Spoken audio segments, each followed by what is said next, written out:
Hello everyone, welcome back to our channel WebToTech. In today's video, I'll show you how to enable end-to-end encryption in Facebook Messenger. It's really easy and you can do it in just few steps. Just follow along and you will have your chats encrypted in no time. Before we jump into the Facebook Messenger setting, let's quickly talk about what end-to-end encryption is. In simple terms, it means that only you and the person you are communicating with can read what's sent and nobody else, not even Facebook, can access this message. So without further delay, let's get started. First, open Facebook Messenger app on your device.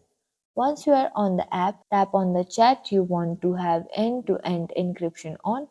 Here on the chat, you can see the little I button on the top right corner of the screen. Tap on that. After that, scroll down to the bottom. You will see Go to Secret Chat option below the notification sound. Tap on that.